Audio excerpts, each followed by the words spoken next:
Alright everyone, so welcome back to my channel. Today's video is going to be a bit different than the normal ones that I do. This is going to be a video response to Sam Burgess' greatest ever South Sydney Rabbitohs team that he posted the other day. I first got told about it when I'm in a group and they sent me a couple of messages saying, "Oh, have you seen Sam Burgess' team because you did yours the other day?" And I went, "No, I haven't." So anyways, I go on there and I have a look.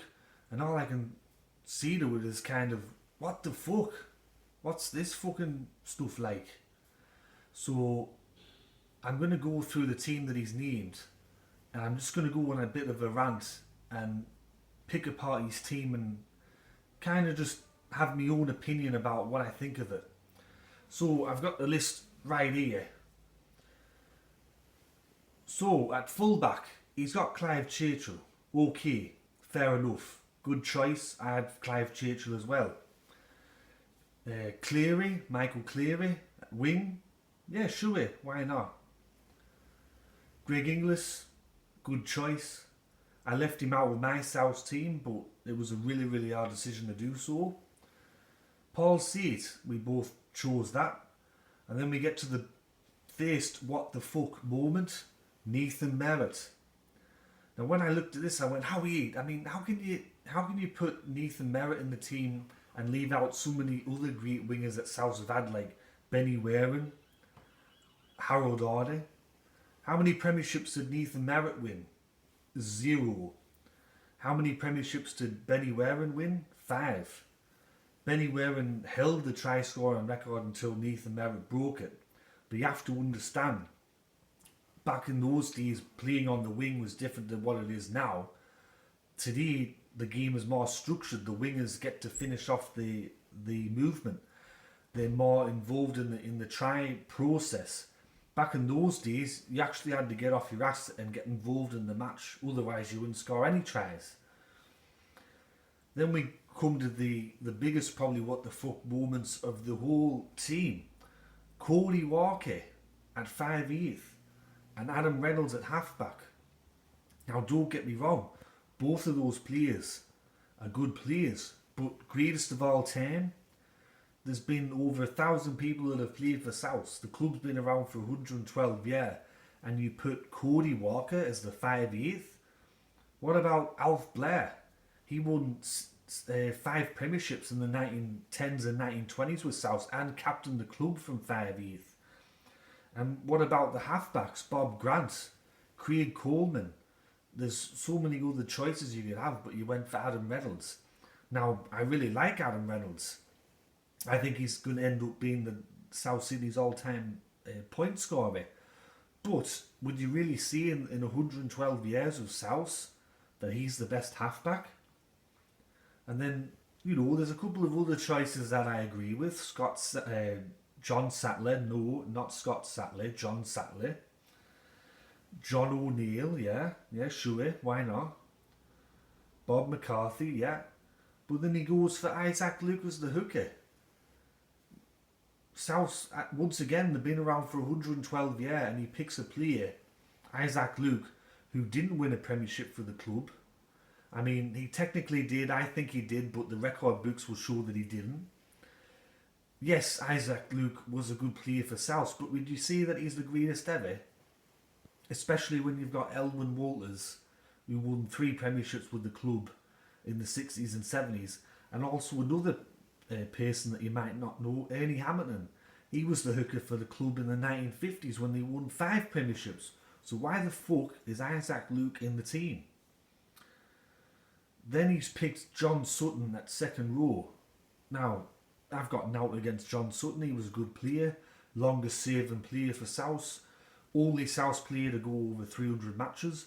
But would you really see that he's a better choice than see what I chose, George Trewick? I mean, George Trewick played for Australia, New South Wales. He won 5 premierships, and yet Sam Burgess has chose John Sutton, who only won the 1 premiership, never really represented New South Wales or Australia. Surely there has to be someone better for that second row spot than John Sutton. And then he's gone for Ron Coote, yeah, no brainer. Good work, Sam. And then on the bench, he's gone for Ben Teo, which I don't agree with whatsoever. Although he was a good player, don't agree with it. Les Davidson, yeah, sure, fair enough. He was a tough player, he was good. George Burgess, what the fuck? Now, George Burgess has had his moments, but his peak was that 2014 Grand Final when he run over the top of T-Rex and scored the game-changing try. He hasn't really done much since, you could see. I know he's your brother, Sam, but Howie, I mean, come on, there's so many other players that you could choose. Remember, the club's been around for 112 years. And then he's gone for Mario Fenech, which, yeah, I agree with. He was a good player. But would I say he's one of South's best ever players? Would I say that he's better than the players that I mentioned? No. And then for coach, he's chosen George Piggins. And I was sat there, I'm thinking, Howie, fuck's sake, man. I mean, George Piggins, he wouldn't fuck all as a coach with South. If you're thinking about a coach to name, you've got Charlie Lynch. He won 4 premierships with South in the 1920s and 1930s. You got Jack Rena, captain coach of 5 premiership victories. You've got Clive Churchill. You've got Michael Maguire. And he's gone for George Piggins. I mean, how are you, Sam? How are you? I mean, you'd think... I remember a couple of times I've heard Sam Burgess say, "Oh, you know, when I come to the club, I learned about all the history, and it's such a proud club being around for so long." But then with this team selection, you think that South were founded in 1948, not in 1908. I mean, when he saw all the early Premiership victories between 1908 and 1932, did he just kind of go, "Nah, that's a bit boring, I'm just going to ignore all that and go over to the 1950s and just focus on that from there to there"? Because whether you like it or not, South Sydney, they won 11 premierships between 1908 and the early 1930s. And to not include one player from that list is disrespectful, I think. To those players that fucking spilt blood and went through all that shit and did all that caper to win all those premierships, and you don't even name fucking one of them. How are you, man? So, that's me rant over.